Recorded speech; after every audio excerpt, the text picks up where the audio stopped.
The presentation of anarchism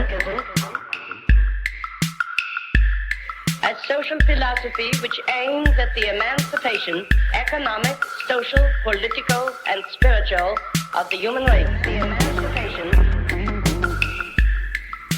Anarchist Essays is brought to you by Loughborough University's Anarchism Research Group. For more information on the ARG, see the link in the show notes or follow us on Twitter at ARGLBORO.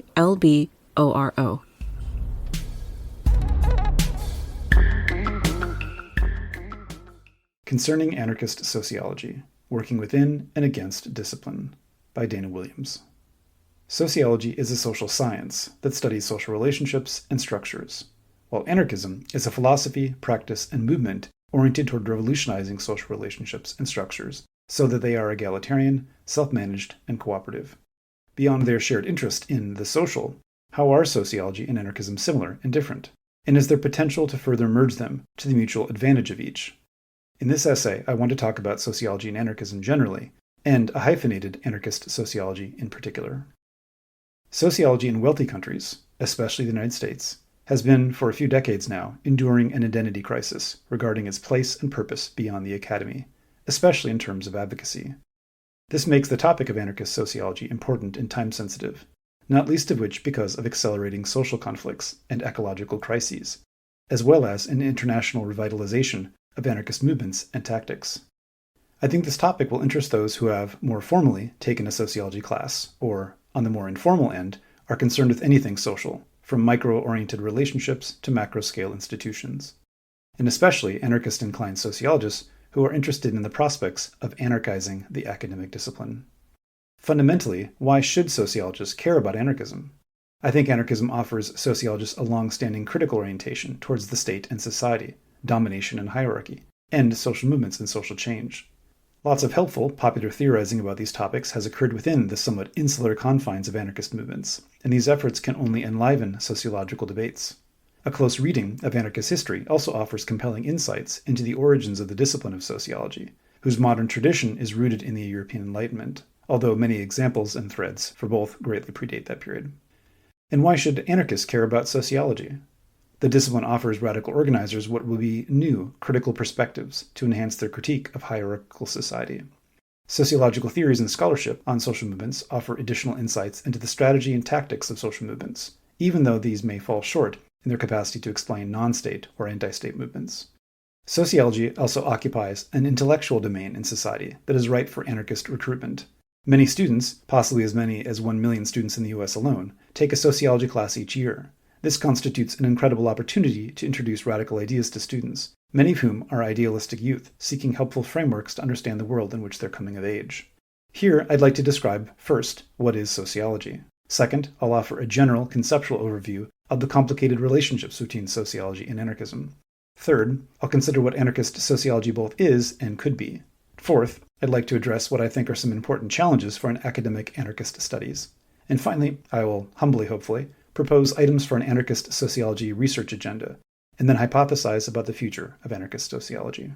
I will in part draw upon ideas shared in interviews I conducted with social scientists, which I call the Sociologist's Knowledge of Anarchism Project, or SCAP, available at noblogs.org. But I also will apply a deep reading of the cross-disciplinary literature from recent decades that address anarchist sociology, as well as my own research. First, currently, sociology is a major social science discipline in the academy. In some countries, it is rather political, while in the United States, it is predominantly academic. Curiously, sociology is often attacked the same neoliberal forces found in Anglo countries like Canada, the UK, and US, and the same authoritarian forces, like in the mid to late 20th century South American dictatorships, that also attack anarchism. Both modern sociology and anarchism are children of the Enlightenment, indebted to both the liberal and radical traditions that emerged from it. Both sociology and anarchism came of age and solidified in their modern forms during an intense period of urbanization, industrialization, and state formation in the late 19th century. Sociology's origins in both liberal and radical thought continue to be reflected today, but both thought traditions have infused sociology with something of a state-centric bias. Liberalism and its emphasis upon personal freedom, albeit established by government laws, has impacted sociology's concerns with difference and groups, while radicalism's emphasis upon social justice, and often anti-capitalism, has lent preference to using the nation-state to buttress the poor and working classes against bourgeoisie exploitation via economic regulation of corporate enterprise and social welfare programs. Sociology has become insular in countries like the US and is often either less able to or less interested in influencing policy or the public, compared to the mid-20th century when sociology was central to the New Deal and Great Society liberalism. When self-professed goddamn anarchist C. Wright Mills published his book, The Sociological Imagination, in 1959, he critiqued the period's emphasis upon grand theory, abstract empiricism, and bureaucratic ethos, and he instead argued on behalf of reason and freedom. His contemporaries often supported statecraft, like social democratic welfare provisions, but in wedding their fate to the state, they lost some of the radical critique of state power and violence. And as deindustrialization, neoliberalism, austerity, and the decline of American empire occurred, those sociologists lost whatever minimally favorable access they had to the system. Discipline provides structure, which can be helpful. Ask anyone who's witnessed a chaotic, annoying meeting with terrible facilitation, and where there is little accomplished except frustrating the attendees. But discipline can also suppress creativity. In the case of academic disciplines like sociology, they may confine learners within siloed bodies of knowledge and discourage the asking of challenging and extra-paradigmatic questions, which is to say that sociology as a discipline can be helpful and constraining in different moments and in different ways. Second, there are more connections between sociology and anarchism than initially apparent. Indeed, the points of overlap, however framed or defined, are many. But the nature of this association and its many facets are often incredibly indirect or abstract. Both sociology and anarchism share an interest in social relationships and structures, in matters of inequality and domination. They emphasize social movements and social change, and tend to have a critical orientation, but not always an antagonistic one for sociology anyways, towards hierarchical institutions. Anarchism has long embodied the ethos of intersectionality in regards to multiple forms of domination, long before sociology developed a language for it, neither without their flaws or blind spots, of course. There were many relationships, perceptions, and discourses shared between sociologists and anarchists from the late 19th and early 20th centuries. In my paper, entitled A Society in Revolt or Under Analysis, published in the journal Critical Sociology, I described the personal and intellectual connections between major founding figures of each tradition. Sociologists and anarchists coexisted in the same countries and time periods. They witnessed the same global events, and were even sometimes in the same crowds or rooms together. For example, Gustave Le Bon and Peter Kropotkin were born in the early 1840s and wrote lengthy analyses about the French Revolution. Americans Voltaire de Cleyre and W.B. Du Bois were both born in the years immediately following the U.S. Civil War, and both shared connections to abolitionism. Nestor Makhno and Petrom Sorokin were both born within the Russian Empire, just 1 year apart, and participated in the revolution. While considerable biographical overlap existed, so did contention and disagreement. Sociologists like Karl Marx, Max Weber, Sorokin, and Jane Addams personally knew anarchists, while others like Vilfredo Pareto, Georg Simmel, and Charles Horton Cooley had less connections and often viewed anarchism far more negatively. Examples can help to illustrate the diversity of these relations. Marx, a founding figure for sociology despite not identifying as such during his own lifetime, eventually scorned the anarchists he knew, including Max Stirner, Proudhon, and Bakunin, while Weber, himself not an anarchist, although he vacationed with them in the early 19-teens in Switzerland, did not scorn them to the same degree. Indeed, Weber supported anarchists personally in various ways, and even sometimes praised their ideas. Jane Addams knew and advised anarchists that she met via the Hull House. She worked to get an arrested anarchist newspaper publisher released from jail by personally appealing to Chicago's mayor, and even hosted Peter Kropotkin during his 1901 speaking tour in Chicago. But even this brief list overlooks the vast majority of rank-and-file sociologists and anarchists whose histories have not been commemorated, connections that were surely rather numerous and varied. In my classical social theory courses, I introduced Bakunin alongside of Marx as a critic of statist revolution. I used Kropotkin and his theory of mutual aid to supplement Durkheim's theories of solidarity, and present Emma Goldman alongside Charlotte Perkins Gilman. It's worth noting that French sociology also considers Proudhon to be something of a founding figure already. It's likely that the most meaningful anarchist to consider as a sociologist is Kropotkin. See recent papers by Matthew Adams and Gary Grizzle, for example. But I think there's great value in centering individuals like Enrico Malatesta within the sociological tradition too, as Davide Turcato has in his book Making Sense of Anarchism. Undoubtedly, in-depth work is needed to draw out the sociological thought of anarchist thinkers, making connections to the sociological tradition. Why should sociology students learn all sorts of minutiae about Marx's ideas, but never encounter Kropotkin's mutual aid, Bookchin's social ecology, or Goldman's work on sexuality, marriage, and capitalism? I should also emphasize that some sociologists have conducted research and developed concepts highly compatible with anarchist thought, too. Robert Michels's Iron Law of Oligarchy, Weber's theory of power, Ralph Dahrendorf's theory of order givers and order takers, Patricia Hill Collins's matrix of domination theory of intersectionality, and George Katsiafikas's Eros effect are just a small handful of such sociological work. Some of these individuals were clearly influenced by their associations with anarchists and other anti-authoritarians, while others arrived at comparable analyses independently.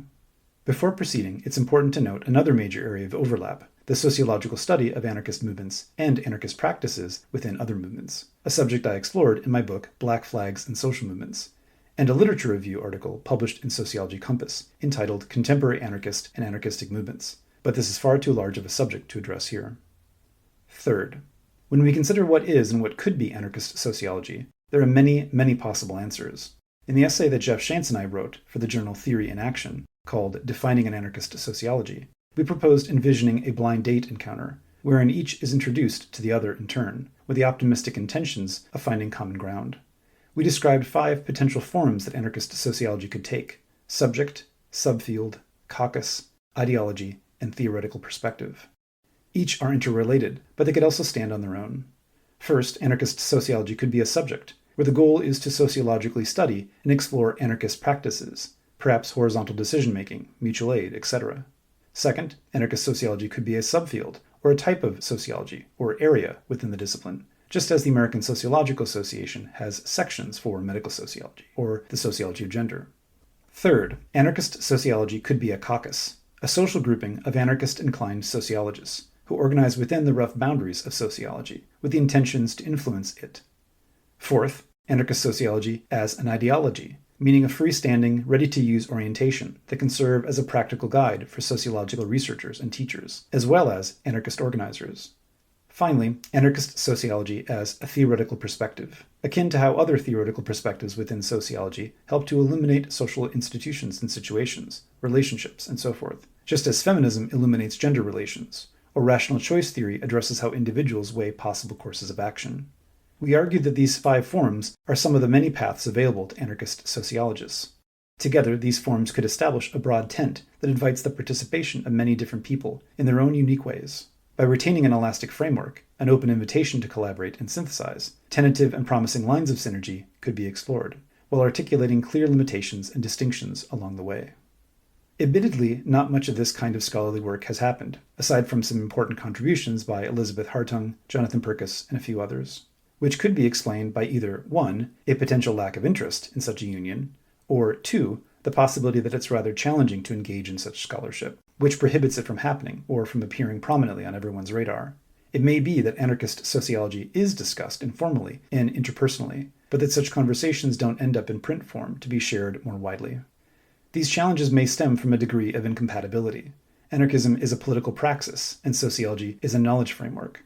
While anarchists typically operate outside and advocate for remaining independent of the academy, sociologists are often so-called pure intellectuals within universities. This may prevent both parties from meeting or seeing eye to eye. Thus, an outsider versus insider duality may exist. Anarchists allegedly not serious enough social scientists, according to sociologists, while sociologists are viewed as apolitical voyeurs to those within anarchist movements. This tension can be witnessed in anarchist study organizations sometimes, like the UK's Anarchist Studies Network and the North American Anarchist Studies Network, although it is creatively resisted and crossover is welcomed. Jeff Shantz and I proposed the building of new areas, quote-unquote, or concentrations, that emphasized anarchist values, such as a sociology of anti-authoritarianism, a sociology of direct action, a sociology of freedom, a sociology of decentralization, or a sociology of mutual aid. Such specializations could work dualistically. For example, for a sociology of freedom, freedom in society can become a topic to study, its presence or absence, its patterns, its processes, etc., as well as a modality or a way of sociological being. In other words, how could sociology itself be free, liberating, and empowering? I personally find overly confident and totalizing statements to be unhelpful here. It's neither true that anarchism and sociology are a perfect match, nor, though, that they lack anything in common. The truth is somewhere in the middle. The connections are not only waiting to be articulated, the potentialities are also waiting to be created too. Unless more work occurs to explicitly draw such connections, the union of anarchist sociology will remain an open matter, with far more questions than answers. Fourth, Bringing anarchism into the academy itself is a complicated, even controversial matter. In a paper published in the journal Anarchist Studies, entitled Taming All Challengers, I described how two other critical movements, Marxism and feminism, had built substantial inroads into the academy, including in sociology, but that a compatible and comparable insurgency by anarchism has not yet been as successful. Perhaps due to their nature, academic and scholarly disciplines have been more accepting of pro-state, liberal, and even reformist characteristics found in certain strands of both Marxism and feminism. Anarchism falls short of university norms of decorum, appearing rebellious and less than rigorous. And there's been a deliberate exclusion of anarchist voices due to the threat they've posed to elites for whom the university functions. Thus, there are problems with integrating or smuggling anarchism into sociology. Anarchist ideas, content, and politics may simply serve to bolster academic careerism, and thus propel the depoliticization of those anarchist sociologists, as well as blunt or neuter anarchism's radical edge to make it acceptable within the academy. Anarchists often condemn institutional participation, including at universities, and typically express suspicion of claimed experts, who are presumably and uncomfortably too similar to authority figures. Higher education may appear to be an individualistic form of self-transformation for students, in contrast to more important collective efforts like direct actions and movement building. Of course, anarchist academics themselves are quick to point out that universities are often a complex, contradictory mix of freedom, self-management, and usually departmental direct democracy, as well as institutions replete with status-seeking, social privilege, and bureaucratic hierarchy. Needless to say, universities are themselves an ideal focus for anarchist sociological analysis. In contrast to Marxist sociology and feminist sociology, other hyphenated subvariants have emerged in recent decades, particularly in North America. These include applied sociology, critical sociology, humanist sociology, liberation sociology, and public sociology. While these share some common interests in both critique and action, none quite stack up to the unique contributions offered by anarchism. Indeed, many of these hyphenated sociologies have tempered their orientations and confined their work to the discipline itself, rather than wider social transformation. These outcomes haunt the radical nature of anarchist studies too, especially were it to become or remain excessively dependent upon or oriented toward the academy alone. Since these other sociologies fall short of many anarchist values and positions, this makes a compelling case for clearly articulating a stronger anarchist politics within sociology in particular, and the academy in general. It's clearly possible to be both a sociologist and an anarchist at once, although one of the strongest exemplars of this merging, Howard J. Ehrlich, left the academy in disgust late in the Vietnam War, never to fully return. He deployed sociological practices and methodologies in radical movements, using tools like surveys to study concerns held by cooperatives and other radical organizations. To this end, he and a group of ex-academics created a radical think tank that they named Research Group 1. Although this work was conducted and distributed independently of the academy, Ehrlich also occasionally engaged with scholarly organizations or wrote for scholarly journals. Together they created a highly active free school in Baltimore and a long-running and award-winning radio program called the Great Atlantic Radio Conspiracy, both which spread anarchist practices, values, and news. And he published for decades a periodical called Social Anarchism that possessed the scholarly rigor of academic journals, but that sought to serve the interests of radical movements and struggles. You can read more about Ehrlich and his radical circles in an article that I wrote with Jeff Shantz in the Journal for the Study of Radicalism, entitled An Anarchist in the Academy, a Sociologist in the Movement. Murray Bookchin once claimed that the principal objective for anarchist movements should be to create new anarchists. Perhaps the most effective way to propagate anarchism and create anarchists using the academy is via the classroom. As always, both advocacy and modeling alternatives ought to be central to this. Thus, teaching should offer experiential opportunities for students to learn and practice anarchism. To this end, we should consider what it means to teach as an anarchist, or at least to teach an anarchistic class. One approach could be to structure the classroom to facilitate student control. If learning takes place in the interests of students, then they ought to have say over what's learned and how. This doesn't mean denying the knowledge and expertise of teachers, but rather that priorities and processes can be at least co-crafted with the learners themselves. For example, if sociology students want to learn about interpersonal social organization or power, teachers can organize the classroom as a democratic space. Exposing interested students to the ways, methods, and experiences of anarchist practice will have a more meaningful intellectual impact than a mere lecture ever could. Previously, I've taught courses that involved a substantial transfer of classroom power to students. I wrote about my experiences teaching just such a class, entitled The Sociology of Anarchism, in a chapter called Teaching Anarchism by Practicing Anarchy, in the edited volume called Out of the Ruins. There, I grappled with the many challenges and pitfalls that both teachers and learners face within such experimental classroom designs. Since these efforts push against lifetimes of hierarchical socialization, they can be difficult and uncomfortable, but it's important to remember that those are the very conditions under which people best learn, too. Sociology has often, rightfully I fear, been accused of emphasizing doom and gloom. A student in a colleague's class once called it Depression 101. Many sociologists dedicate their entire careers to understanding the intricacies of social inequalities in institutions, which are themselves some of the main subjects of the discipline. Therefore, it's not surprising that sociology is perceived as a negative, maybe even cynical, social science. But inequality and domination have become fairly well understood at this point, and while there's always more that can be learned, it might be worth asking if a major pivot in orientation may be needed. In other words, far more energy could be expended understanding the constructive requirements for creating a better society. I made the case for just such a disciplinary shift in a short essay in Contemporary Sociology, entitled A New, Complicated, and Discomforting Mission for the Discipline. Instead of more examination of all the ways in which society is headed in the wrong direction, which is surely true in many regards, greater focus instead could be directed upon the study of radical alternatives, on the formation, successes, and failures of cooperatives and collectives, organizational processes of democratic decision-making in small and large group settings, horizontal organizing via federations and networks, and so on. These are all deeply social questions, and thus reside under the immediate focus of sociology. And such organizational structures and practices do exist throughout the world, although in isolated pockets, at a smaller scale or out of the limelight, and thus they can be empirically studied as actual existing phenomena. The analysis of these practices can offer pragmatic resources and insights into movements seeking justice and liberation. Fifth, and finally, assuming the task is worth it, much more work remains to be done to merge sociology and anarchism. Future tasks should include deliberate, overt theorizing around the aforementioned forms, ambitious research projects that dig deep into shared subjects of interest, the creation of practical models of intervention into radical movements, including anarchist struggles, and possibly rank-and-file organizing within and outside of organizations like the American Sociological Association. To adopt the language of social capital for a moment, two fundamental relational actions must occur to strengthen anarchist sociology. First, bonding, that enhances and grows the existing connections already described. And second, bridging, that creates new connections where previous associations have been lacking. In these tasks, I think there's a need to embrace any and all methodologies and epistemologies. The classical approaches, typically wielded by social scientists, both qualitative and quantitative, cannot be discarded. Militant ethnography that puts us in the midst of the action, wherever it may be, can provide not only incredible insights, but also inspire our passion and our compassion for what comes next. And historical and theoretical analyses, relying less on active data collection, have a place too. Some advocate for the rejection of all methods, assuming social science techniques are too hierarchical or biased.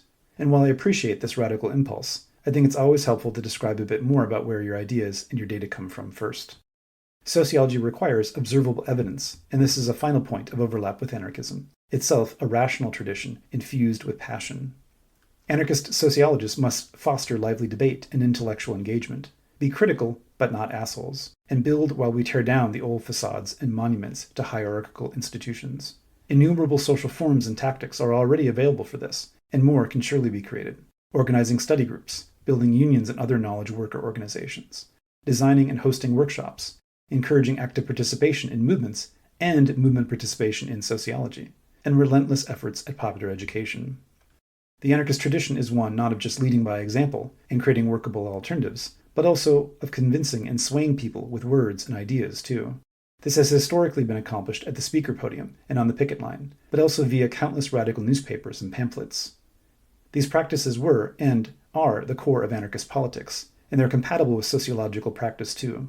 These and many more connections are waiting to be made in an emergent and insurgent anarchist sociology. And with that, I'll let the music play me out.